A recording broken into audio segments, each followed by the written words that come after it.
I am here in Indonesia to explore all of the best foods that Yogyakarta has to offer. This is going to be a mix of traditional foods, more unique foods, and even one or two foods that is actually not from Indonesia, but is one of the favorite foods throughout Indonesia. This is what I live for, to travel and to try all of the beautiful exotic foods of all of the countries around the world.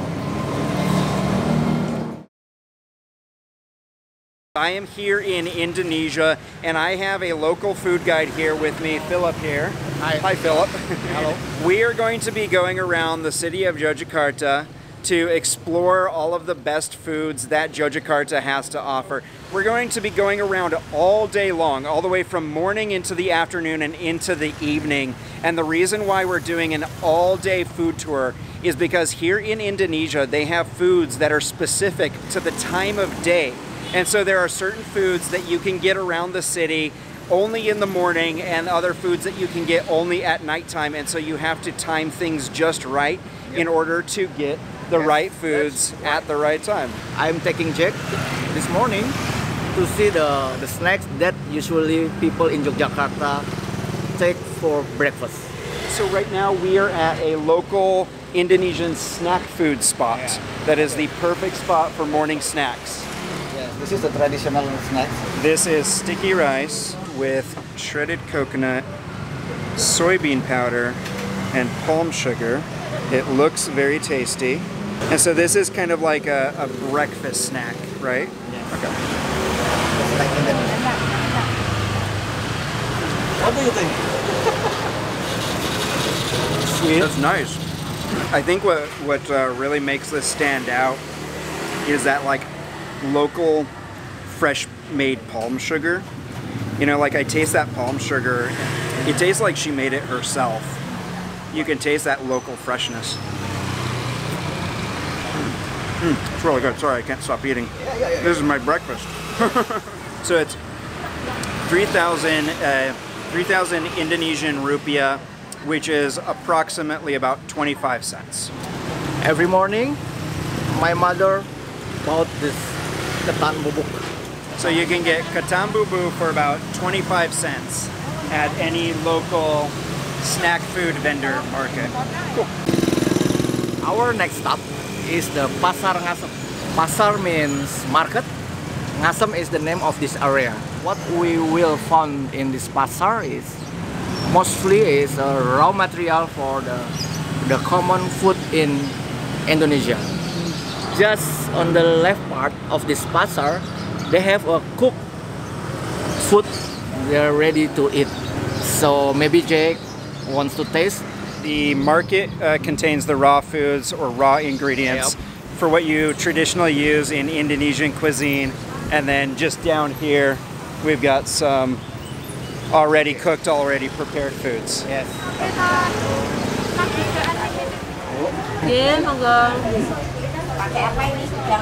1, 2, 3, 4 is palm sugar.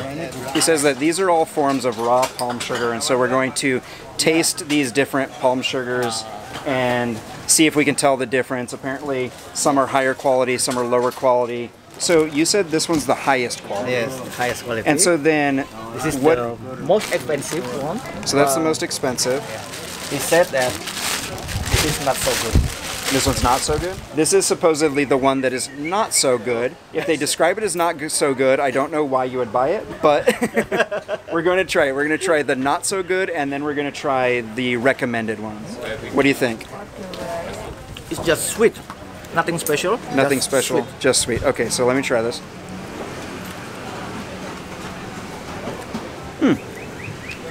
So when they say not so good, it doesn't mean that it's not good.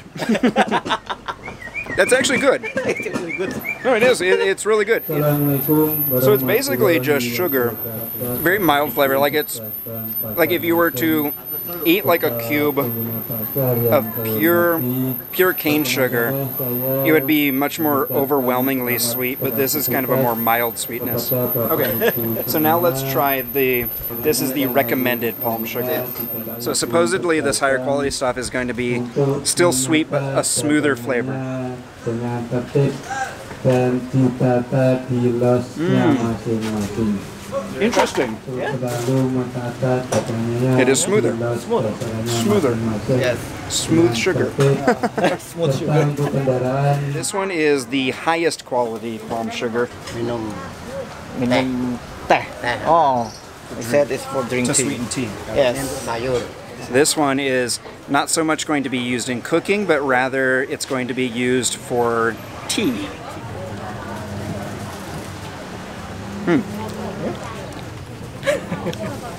It's more, has a lot more crystallization. Yes. The other one was more like smooth, like powdery smooth, whereas this one is more crystallized, a little bit harder. It's all good. It's all sugar, but not the typical cane sugar that we're used to. It's palm sugar. It comes from the palm plant. And I have a sweet tooth, and I know I have to resist eating too much sugar because I know I'm prone to getting diabetes. But I tell you what, a little bit of sugar now and then, delicious. Yes. Thank you. Thank you. Be careful.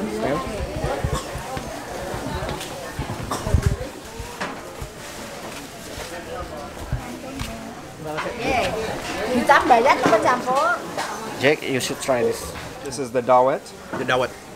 Dawet is a traditional drink for Indonesian people. So there's a lot of stuff that went into this. Some like different kind of jellies, some coconut milk, a lot of palm sugar, so it should be nice and sweet. Very cool little spoon here, and so we're going to stir that up a little bit.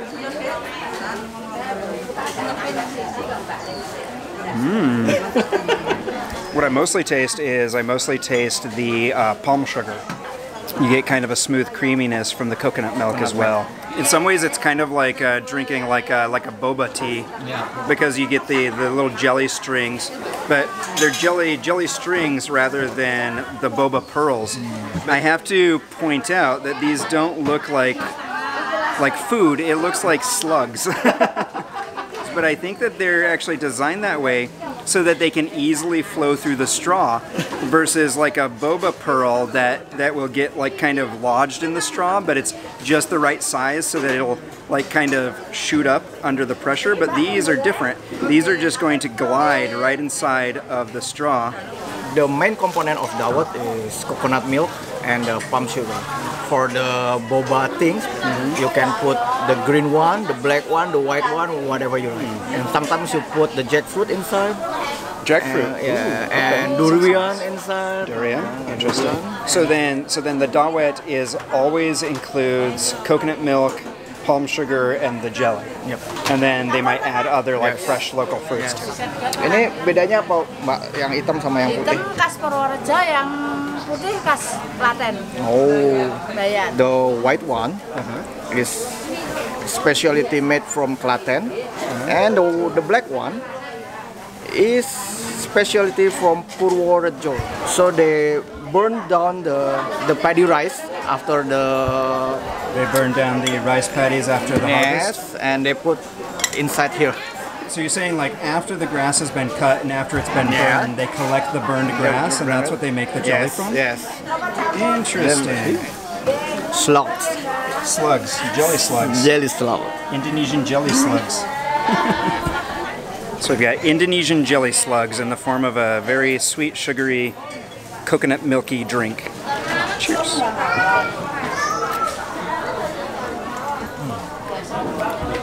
It's very nice, yeah. Not real slugs. So now we're moving to the cooked foods section of this local market.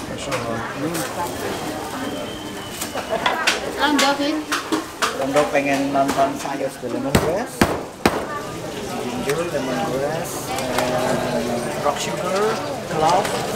So we've got these lemongrass drinks here. It looks like we have lemongrass, lime, ginger, cloves, and then it looks like it's a type of seed, chia. Yes, It looks like chia seed. seeds. And there's some palm sugar, Cane sugar, sugar cane. sugarcane sugar. Yeah. This here is not a straw. That is a stick of lemongrass, right? Yes. So this is just a nice morning beverage. Cheers. Cheers. Smells amazing. That's something that I would want to drink like every morning. Yeah. Because you do get like a lot of that, a lot of the lime flavor, a lot of the lemongrass, the ginger, the hint of cloves. That's good. Like cloves can be very overpowering, but there's just a few cloves in here just to add to the flavor, but not overpower it. Very pleasant. And this is something you can do with the lemongrass, is you can chew on the lemongrass. Helps clean your teeth. Get a little extra blast of lemongrass flavor.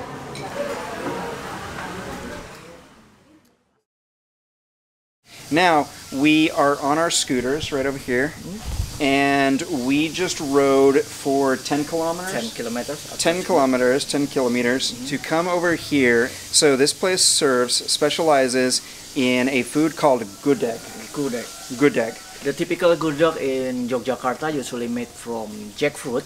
What makes this gudeg special is it made not from jackfruit, it made from coconut flour.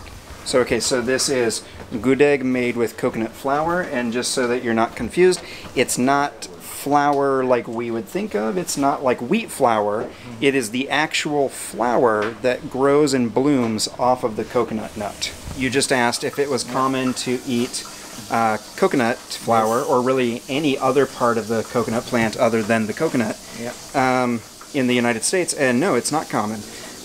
We really only know of the coconut, the nut itself, as being the only edible part, and more specifically the water and the meat inside the coconut. Mbak, syuting di situ boleh ya? Ah, this is very traditional. So this is interesting. I can see a chicken's foot peeking up from the bubbling water. We call this opor. Opor. Chicken opor. Chicken opor ayam. Opor ayam, because ayam translates to chicken. Yeah. There are many types of opor. Chicken opor. Yeah. And then tahu. Tahu or tofu there. Tahu translates to tofu. Yes. And what else goes in there? Chicken, tofu, bay leaf, coconut milk, coriander, garlic. But the main ingredient is coconut milk. Main ingredient is the coconut. Yeah, I can see they make their own. Wow. Their own ingredient. So this is not like coconut milk that's being bought from the store already in a container. No. This is all it's fresh. Like literally completely straight fresh from the coconut husk. Very, very fresh. Everything's fresh. Nice. This is cool. I like this. So we got And shredded chicken, eggs and Krechek. and One is Krechek. Krechek. Krechek, yes. Krechek. And what is Krechek? Buffalo. Oh, buffalo skin. Lebih bagus. Buffalo. Yeah. Buffalo. This is buffalo skin. This is raw. Raw buffalo skin. It's like crackers. Are you sure it's buffalo? Yes. She said buffalo. Now we're considering what to drink. Hot tea, Hot tea. iced tea, lemon tea, and they have Wedang Uwuh. Wedang Uwuh, and what is that? You have to try that. It's hot.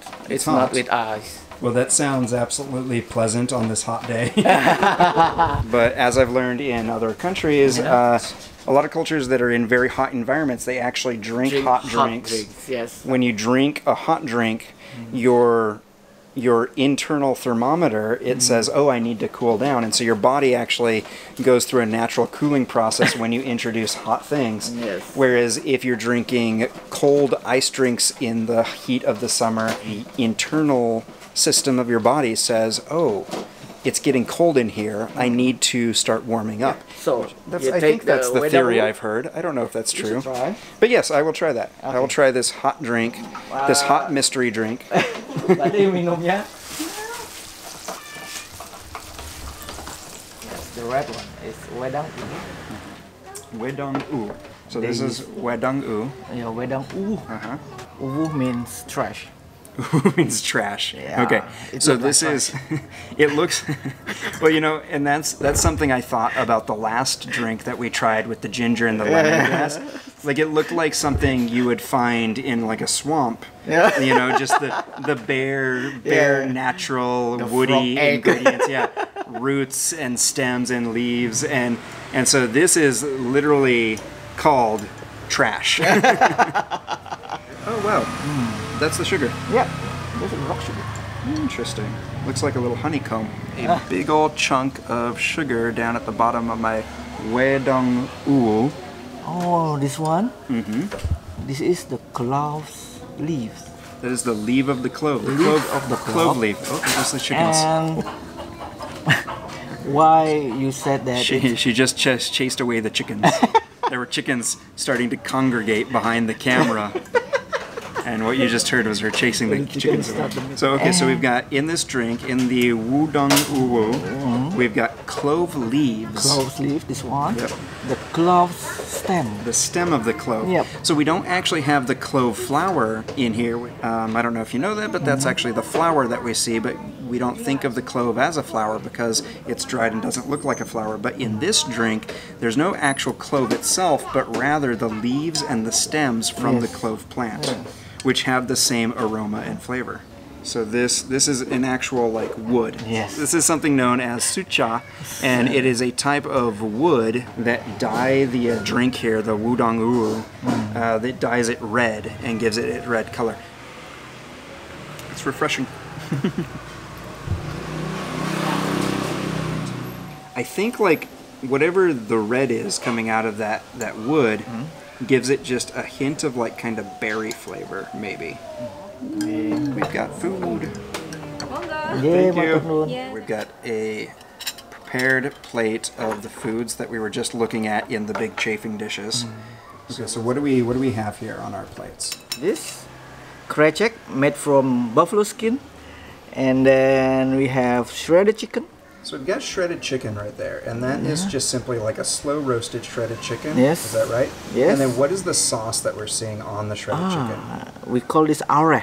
Are. Are what made is from are? the coconut milk. The basic material is coconut milk, and this one we call Telur Pindang, the egg pindang. So that's a boiled egg, but A boiled egg, but very long time boiled. Like how long are we talking? Wow. Like, do we boil this egg? Maybe 6 hours. Or... So boiling an egg for 6 hours, what does that do to the egg? Why is it important for them to boil it for 6 hours rather than 10 minutes? Put the flavors inside the eggs. So these are not just simply boiled eggs. These are eggs that are boiled in water that has a lot of ingredients in it, so that it actually absorbs through the shell into the egg. And we usually only boil eggs just in clear water. And so this is something that we're really not familiar with. We're not familiar with this idea of the egg actually absorbing any kind of flavor from the water. It cannot happen if you are boiling this egg only 10 minutes. Okay, so let me cut this egg open. Yeah, the whole texture of it really changes with that longer cooking process. When you press your spoon or try to cut like a regular hard-boiled egg, it's going to be very, very easy. Like your knife is going to go through like a normal boiled egg, just like cutting through butter. But this, you could feel that pressure from the density that builds up from that slow cooking process. That there is this slow 6-hour boiled egg infused with whatever ingredients they want to put in the boiling water. So let's try this.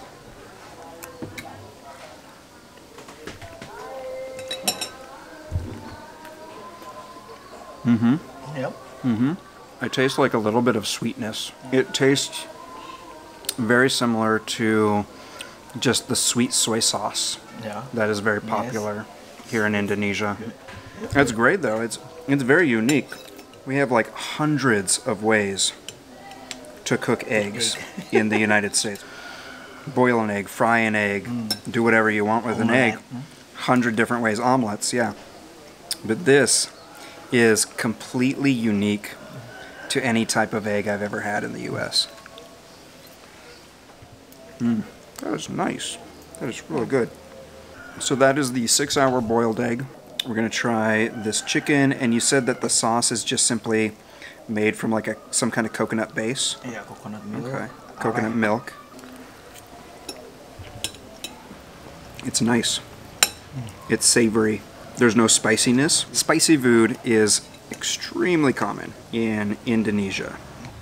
And as much as I love spicy food, my stomach can't handle spicy food, so I appreciate the fact that this is not spicy. Okay, so that's the chicken. So this is supposedly buffalo skin. You know, it's fried and then dries, and that's how they keep it preserved.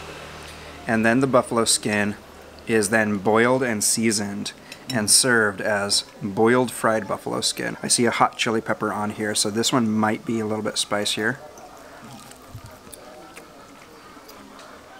So here's what I notice about this fried boiled buffalo skin. It gives it this kind of like gelatinous sponge-like texture that is quite different than anything that we're used to in America. It's different, but it's something that I think that most people from America would probably not be able to appreciate something like this. Especially if you told them it's the skin of the animal. It's a fried, boiled animal skin. Not only that, but buffalo. I like it. It's good.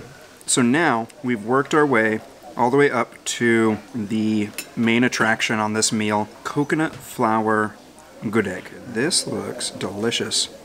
Now one thing I noticed right off the bat is that it has the appearance of meat. It has like the appearance of a very slow roasted pork or beef. But there's no meat in there? No. No meat in there. All. There's no meat at all. That is purely just the flour from the coconut tree that is then like cooked and seasoned.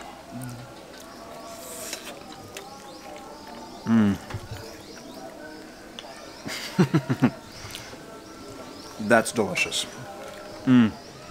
Sweet. Sweet, yes. Very sweet. It's sweet with almost kind of like a barbecue sauce kind of flair to it. And you get a lot of flavor in that Gudeg. With all that flavor, it's best to mix it with the plain rice so that you kind of dilute the flavor of the Gudeg and enhance the flavor of the rice. Okay, so here we are at Cobra Imperial Restaurant. So this is a restaurant that specifically specializes in cobra meat and various different dishes using the meat of the cobra. So this is a small cobra, but the whole length of the cobra, cooked and served with a demi-glaze over it, and then it's served with some vegetables, some French fries, and so on. So that is the cobra. The cobra. Now, I will say, when I tried the cobra in Jakarta, the cobra meat itself was nothing actually impressive, but the glaze that they cooked it in was very nice, and that's really what made the cobra good, was more the glaze that they put in. In Jakarta, cobra is more just about the experience of being able to say that you ate live cobra. So we're gonna kind of compare, see if maybe this cobra is a little bit better, or if it's kind of the same, or if it's all about the sauce.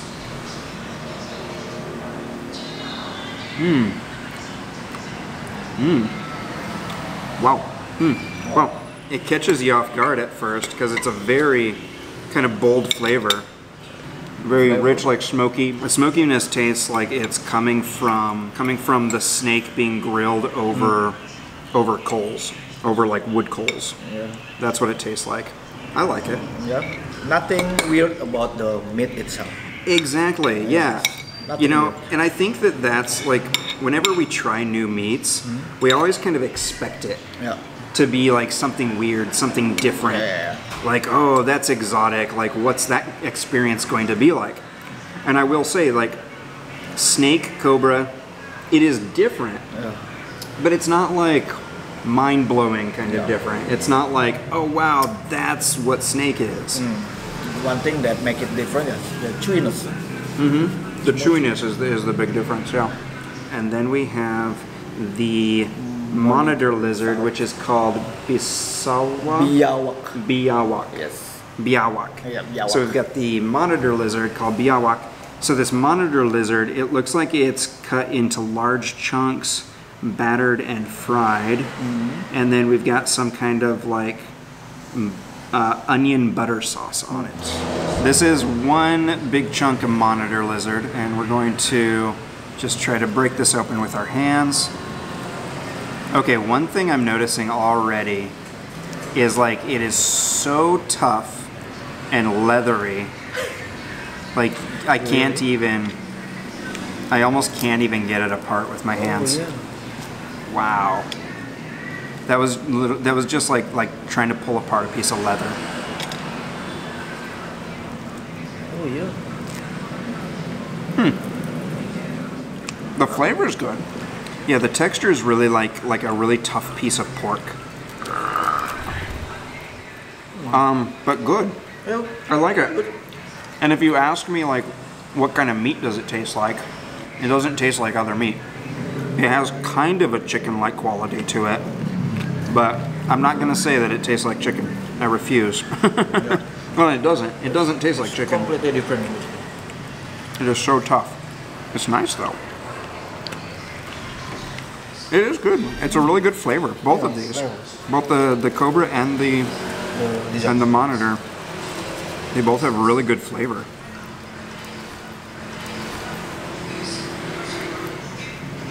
Now we are at the bakso spot, in one of the famous bakso spot in Yogyakarta. What makes it so famous? I think the taste, and also the bakso itself is very meaty, very juicy. They have two types of bakso. This is the rough bakso. This is the smooth bakso. There is another one type of bakso. This one is fried bakso. Mas bisa diangkat gitu kan kuahnya biar dia he will check out the broth.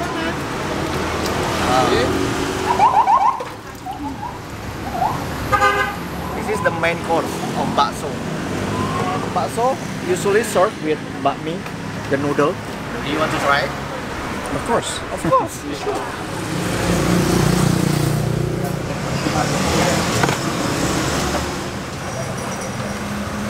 Okay, so bakso is not actually originally an Indonesian dish. It was actually inspired by Chinese cuisine.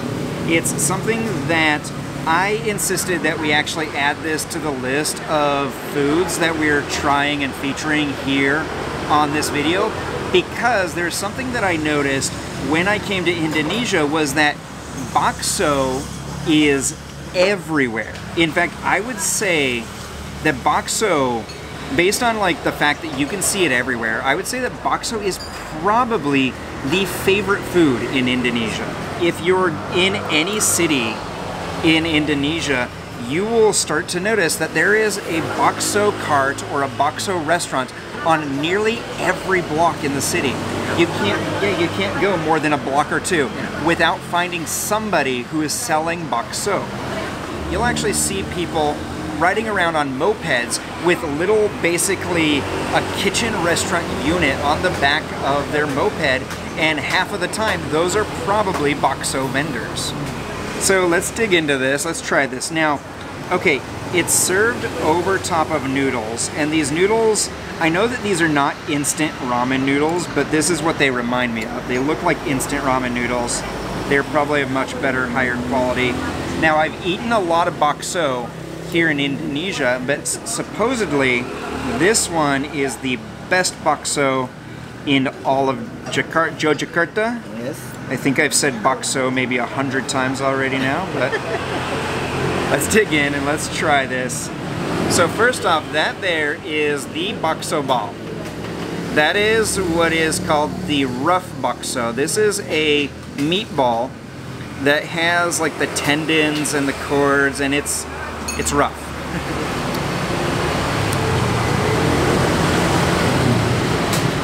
It's just like the best tasting meatball I've ever had. Really? So we have beef meatballs in the United States. Does that look like a beef meatball? No, but that doesn't mean it's not beef. It just means it's Indonesian beef, their way of making meatballs, which is very distinctly different than the meatballs we have in the United States. It is so savory. It's like incredibly savory. You know, a good beef meatball in the US is fresh ground beef, lightly seasoned on the outside, perfectly cooked, using breadcrumbs and other ingredients as like fillers to help like kind of fill it out, make it more dense. These ones, I don't know what goes into these meatballs, but there is so much flavor. In the previous one, you saw those little white things coming out, and those white things were the tendons. You don't see that here. This is just purely beef. So good. There's some kind of like distinct flavor in there. Maybe chives, maybe? Every bakso stall have their own recipe to make bakso. You will not find this taste in other bakso stalls. It tastes like it might have like some of the same ingredients that like a good miso soup has in it. And now we've got fried bakso. So that there is fried bakso. Bakso goreng. Bakso goreng, fried bakso. Ooh, wow. Now that's an all new experience. You definitely have the delicious fried quality that you get in all fried foods, and it kind of tastes like it like maybe has like a higher portion of flour maybe to it, probably specifically for the purposes of frying. Wow, really good. Yeah, I like that fried bakso. There's one bakso ball left in there, but as much as I want to finish this, I know that I will not have room to continue this food tour, so I'm going to have to. There you go. He says his stomach is too small, but now that he knows I'm not going to eat it, he's going to dig into that bakso. It's very delicious. You should not miss this one.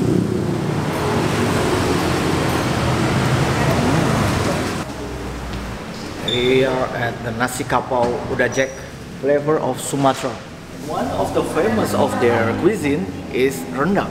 That's the rendang. They have two rendangs, the meat rendang and also the chicken rendang. So beef rendang or chicken rendang? Yeah. And what about a jackfruit rendang? Is that a thing? No. No? It would work. It would work well.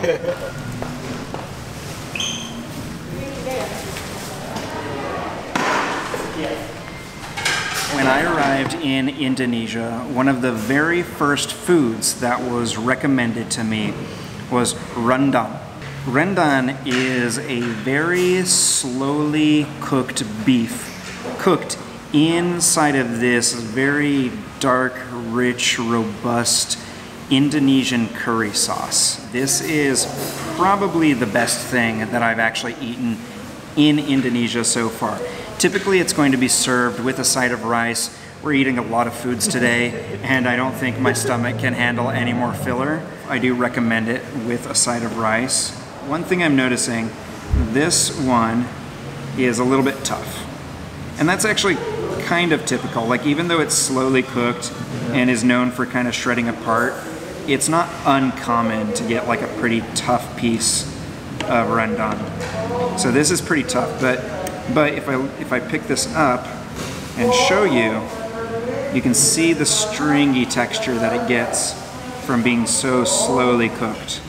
So that there is the texture of that slowly roasted beef, cooked slowly and perfectly inside of that Indonesian curry sauce. Oh. How is it? Like heaven? Nothing else in Indonesia compares to that. Like, there's so many good foods throughout Indonesia, but nothing else compares to rendang. It's something just on a completely different level. And it's really that sauce. I will say it's better when the beef is more tender, but even if the beef is not tender, it's the sauce. It's the sauce that makes the rendang. It's ridiculous just how good that is. It's amazing. In addition to the rendang, something else that they have here that really caught my interest is they have this tambusu. Yes. Tambusu. This is very intriguing. Don't laugh at it like he's laughing at it. I mean, you kind of can't help to. I mean, come on. Kind of what? I don't think it always looks like that. I think this one happens to be unique. But so what this is this is the cow's intestine. But what's special about it is they've put an egg mixture inside of the intestine before cooking it. And so basically what you have in here is a mixed up boiled egg cooked inside of intestine. Looks intriguing. I was curious. I felt like I had to try it. I mean, that actually looks pretty good, right? Once it no longer has the form of a phallus, like, it actually looks pretty good.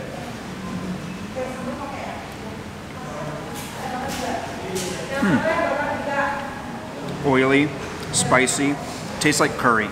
Like if you were to mix curry seasoning into an egg before cooking it as like a scrambled egg, that's what it kind of tastes like. Like curry scrambled egg cooked inside of a beef intestine. So that is the rendang and the egg intestine. Both delicious options. Where are we at now? We are at Sop Tombing 999. It means lamb soup 999. Yeah, lamb soup 999. You pick your own piece of lamb. Which part of lamb you like? This is the stomach, and they have brain. Oh, that's the brain. Oh, okay. Yeah. And they have the intestine here. And then what is this here? This is head. Different parts of the head that contain meat. I think the best way to go about this is probably going to be just to pick a little bit of everything. So we're going to get a nice, thick, fatty piece of lamb skin. Okay, so I see like this is very obviously a foot, various feet.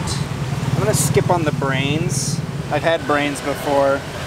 I can't say I'm a huge fan of brains. That's the stomach lining. Stomach lining, heart. And what else?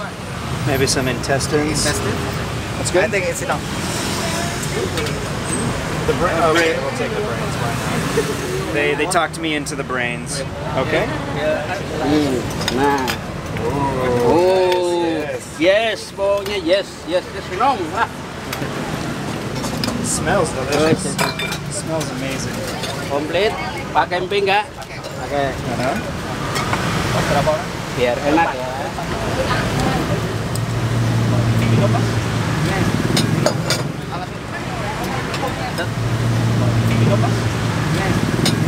Tinggal santap. That looks amazing. Iya, yes, enak sekali. Apa saja mundur-mundur tiba? Yes. Yes. Okay.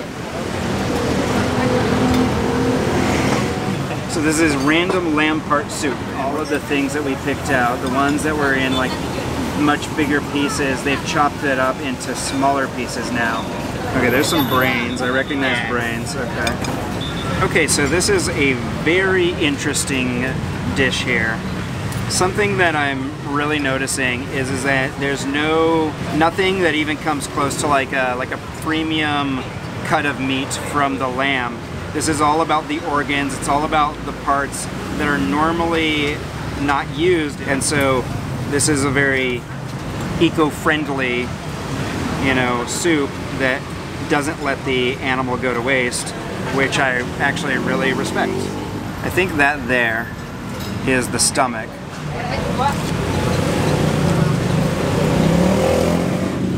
Interesting.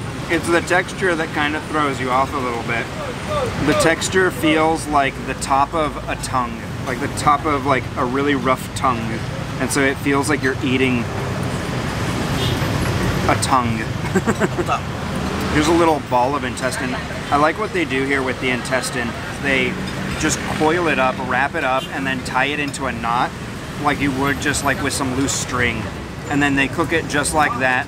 And then when they put it in the soup, they chop it up beforehand. So now you've got this half-sliced bundle of intestine right there to make kind of a more generous portion of protein. That's okay. Not a ton of flavor, but The texture is a little bit better than some of these. Let's see, where was the brain at? Oh, right here. This is how you know it's the brain. It's much whiter than all of the other organ parts. It looks almost like clotted cheese.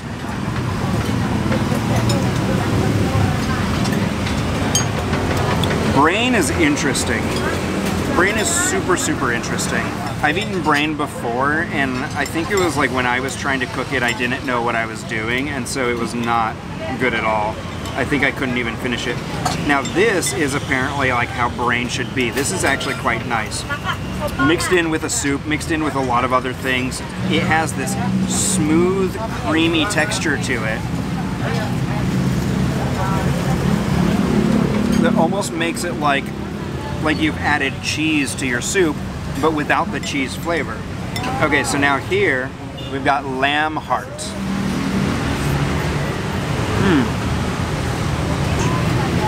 Interesting. It's not like other heart that I've tried before. Typically, like when it comes to organ meats, like the heart is actually usually my favorite part of the animal as far as organs go. I love chicken hearts, and if you haven't seen my horse heart tartare video, you should check that out. I'll put a link right there. And you can watch horse heart tartare. Some of these are now like kind of a complete mystery. That's, I don't know what that is.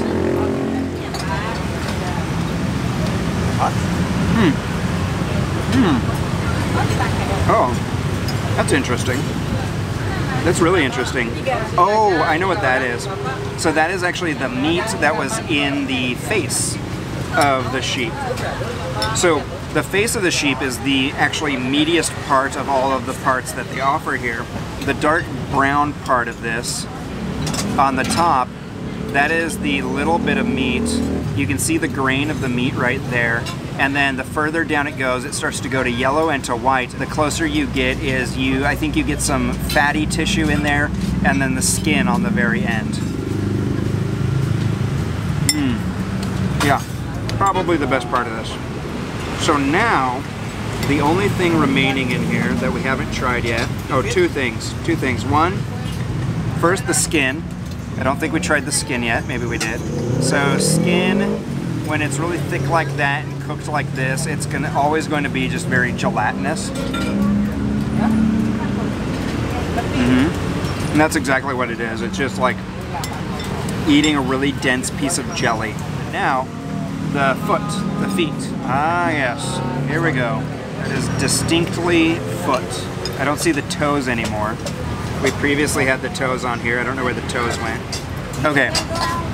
That there is part of the foot.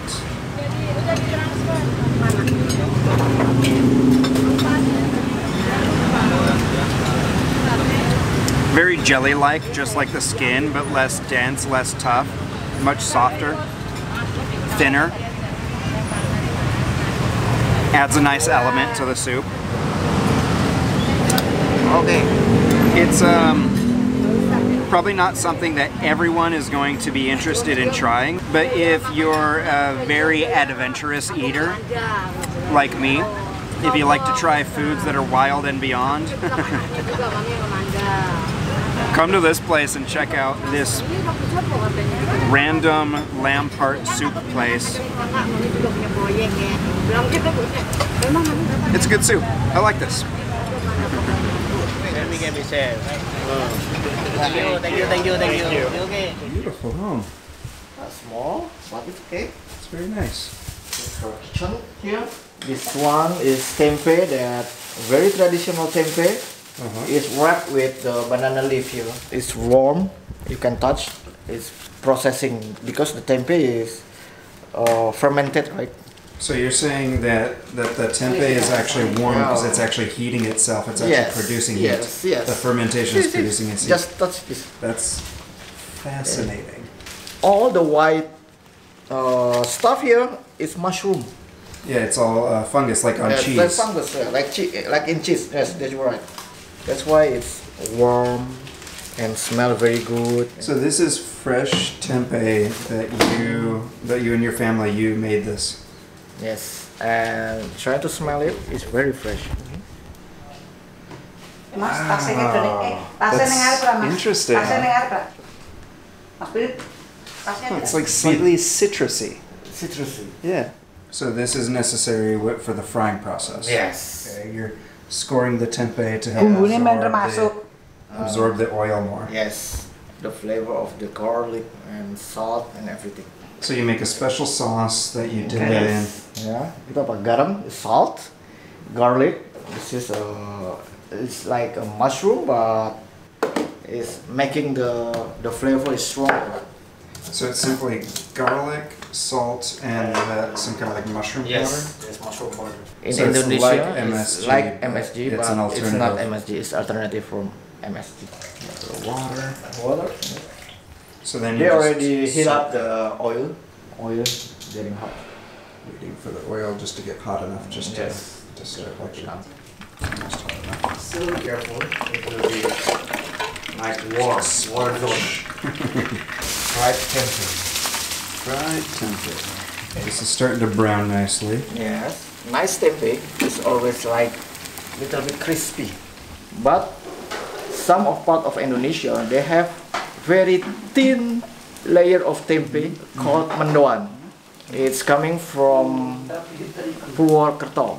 Just in the middle of the island of Java, there is a city called Purwokerto, and they have a very thin layer tempeh and cook very fast. Just throw in the oil and then they put up again. I think I've seen maybe something like that. I've seen like really thinly sliced tempeh that is fried and it's thin and it's almost like potato chips, but made with tempeh. No, that's I like different it. because Nothing like that. Mas, no? She will take out the tempeh. So tempeh is done. Yes, tempeh is done. yang ini. And This is the process for making sambal. yes, this one she will make sambal bawang, garlic sambal. Not too spicy. I asked her not to put so many chili, Okay. Less chili, more garlic. less chili, so you can taste. This is salt. The mushroom is called totally. Totally. Sedikit ya. Because it's totally delicious. Totally delicious. Yes. Very simple. So the sambal, it's just that simple. It's just Boleh simply kalau like mangan juga Yes. tangan bae Mas. pepper. This one is garlic sambal, so it's very simple. Yeah. But in Indonesia, there are many types of sambal and many types of ingredients inside. What makes the sambal taste very hot and spicy? Not this kind of cabe, not this kind of chili, So not the longer. not the longer. Or We call this vibrantly red. cabe keriting. Uh-huh. It doesn't taste very hot. Okay, that And- one's not very spicy. Yeah, it's more like So if you paprika, tastes like that. Oh, okay. So if you want a more mild sambal, you would use more of those and less just of. use this. This one is the That one's the key to like the key to good, the spicy the sambal. spiciness of sambal. When it become orange like this. Oh, be careful! Huh? If you eat this, Once it there starts will to be red. war in your stomach.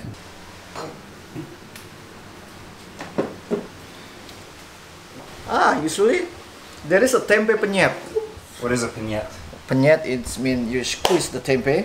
Okay. You put the tempeh here, and After you you do squish the. It's very delicious. Yes. So you're basically doing like a mashed tempeh. Yes, it's a mashed tempeh. You eat that with rice, and you'll be in heaven. Okay.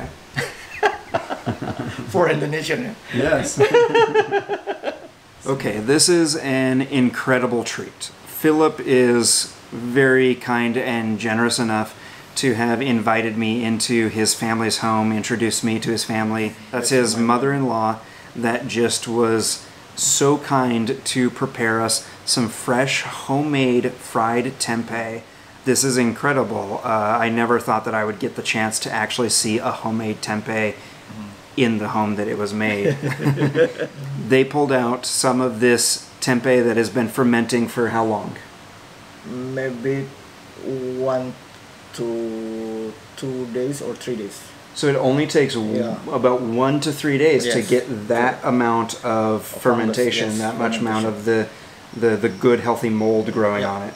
I can see why tempeh is so popular in the culture, because soybeans are generally very cheap. Yep. And it's a very kind of quick process to ferment it into tempeh. Do you want to try the tempeh first, or you just? Yeah, let's try the tempeh just by itself first. So okay, so that is that beautiful, freshly fermented tempeh just came out of its banana leaf wrapper. Yeah. Wow. Good. That is the best tempeh that I've had in Indonesia so far. One thing that stands out is the sauce that you marinated it in right before frying it. The other tempehs I've tried doesn't have that garlicky kind of marinade flavor to it. Yeah. Okay, so now Okay. I actually kind of have to taste the sambal just by itself. So that there is our fresh made sambal. So there's multiple types of peppers and garlic and a little bit of salt. Small amount. Very small amount. It's hot. Huh? It is spicy, but it's good. My palate can handle spice. My tongue can handle spice. I love the flavor of spice. But it's my stomach, you know, like my mouth is like, give me more of that intensity. As soon as it gets to my stomach's just like, what are you trying to kill me? Even though like my stomach can't handle very spicy foods, like I've still been eating a lot of sambal and a lot of spicy foods and just, you know, bearing the torture that my stomach goes through for days afterwards because it's worth it.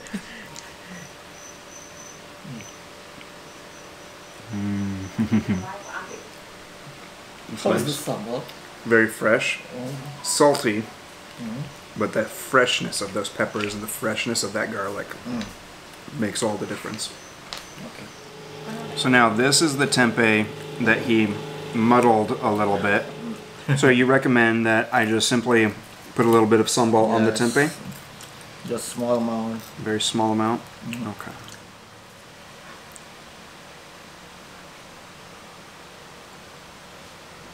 Ooh. Ooh. That's good. It's really good.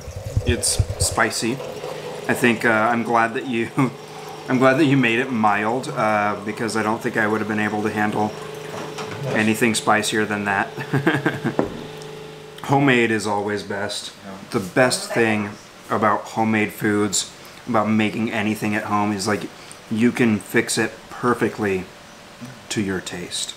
This sambal is the best one that I've tasted. I think a big part of that is it's by far the freshest. You know, any sambal you get in a restaurant, any sambal you get at a store, it's not fresh. It's not fresh. It's always going to be pre-made. Even if it was made earlier that morning, it's still not as fresh as this sambal is right here. I agree. And I cannot resist to eat a little bit more tempeh. Finish it. I can't finish it because we still have more foods to try, but I'm tempted. I want to finish it.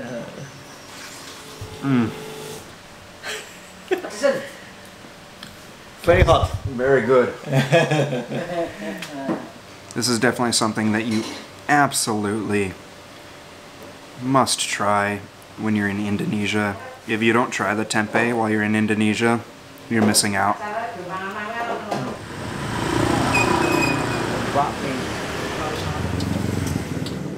That's the ayam. Okay, so this is nasi goreng. This is Indonesia's famous fried rice. This is, I think, the one food that it seems like everybody talks about when somebody like me comes to Indonesia for the first time, and everyone here says you must try Nasi goreng. nasi goreng. So the basis of a nasi goreng is garlic, rice, and egg, and some oil, of course. Oil and salt. Salt. That's a standard. And then beyond that, you can dress up your nasi goreng however you want. So there's cabbage, there's little bits of chicken. It looks like some tomatoes. Tomato, yes. chives, I think. And this kind of nasi goreng is a Javanese nasi goreng. And is it the sweet soy sauce, the Indonesian ketchup, Yes. that makes it specifically Javanese style? Yes. I'm gonna get a little spoonful with some chicken, some of these fried onions, some cabbage, a little bit of everything. Try to get some egg in there.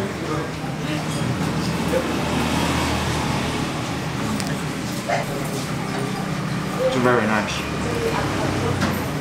So it's very light in flavor, and I can see why it can be like such a popular like everyday food. And I think that's because it doesn't have like a big overwhelming flavor. Like it's light, it's delicious, and I can see how this can just be a daily staple. At least in flavor, what makes this stand out from any other fried rice is the addition of the sweet soy sauce, the Indonesian ketchup. It's just the subtlest flavor. Like he put in just the perfect right amount of the sweet soy sauce, just so that you get that subtle flavor, but without it really tasting like sweet soy sauce. If you put too much ketchup, I think it will be... It will ruin it. You know, we've been eating foods all day long. We literally started at 8 in the morning, so we've been going strong for 13 hours straight. Eating, trying every... We are about in the finish line. It's been a very long, hot day here in Yogyakarta, and I'm enjoying every minute of it. This is what I live for, to travel and to try all of the beautiful exotic foods of all of the countries around the world. So that's nasi goreng. It's fried rice, but specifically Indonesian style fried rice.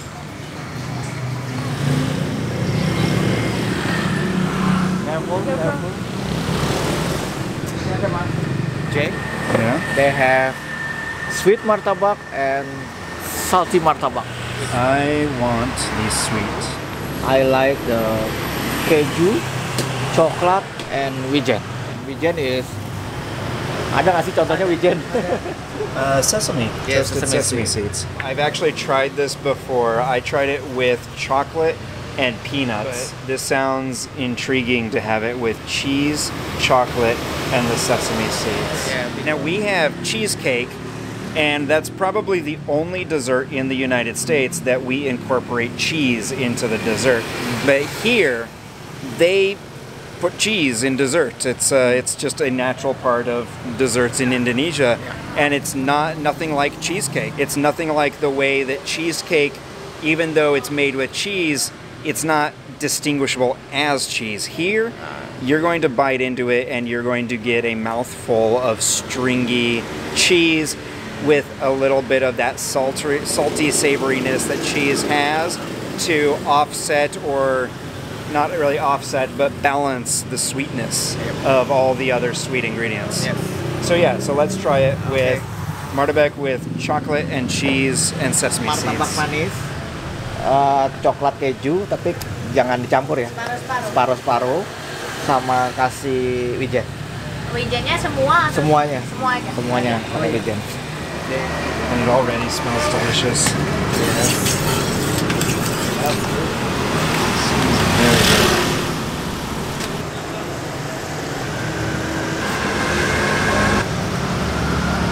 Chocolate sprinkles.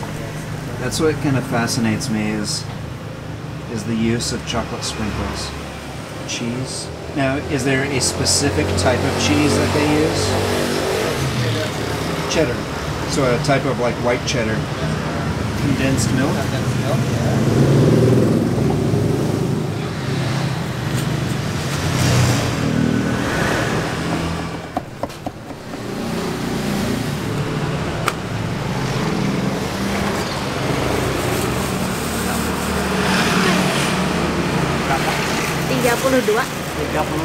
Dua. We have had a very full day of trying many amazing, delicious foods. This is the finish line. I cannot find the original Indonesian food that using cheese. So I was talking before about how many of the desserts here have cheese in them, but you're saying that anything with cheese is not originally Indonesian. Yes, because cheese is not Indonesian. Cheese just in general is not Yes, Indonesian. in general. Okay, well, let's see here. So this is the martabak. I'm minta tisu dong. Oh, so I want to give you guys a really close look at this. This is technically a pancake, but check out the texture of that. That is the thickest pancake, thickest, spongiest, softest, saturated in sugar and oil, and then filled with cheese and chocolate and nuts. This one's with sesame seeds. So this one here is just cheese and sesame seeds on the inside. And I'm going to attempt to tear this apart without destroying it so that we can share a taste of that. So good. So that was the cheese. It's good. You know, it's not like off-putting like you would think that cheese inside of a pancake would be. Okay, that is the chocolate. Chocolate sesame seeds inside the thickest, juiciest pancake. Sesame seeds, yeah, it enhances the flavor of chocolate. It doesn't have the same kind of reaction with the cheese, but when you combine sesame with chocolate, they really complement each other. This one is a half and half. Half cheese, half chocolate. Bon appetit. Bon appetit. What's the equivalent of bon appetit in Selamat Indonesian? makan. Selamat makan. Yes. Selamat makan. Yes. Bon appetit. Bon appetit. Selamat makan.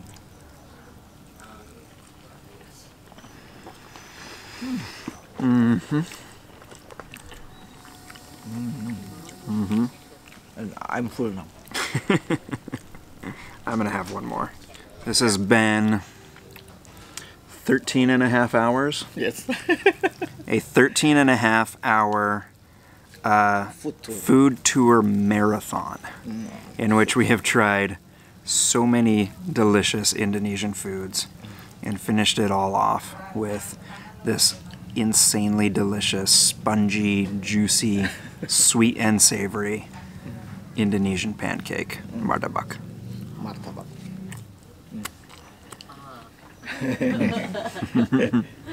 Perfect.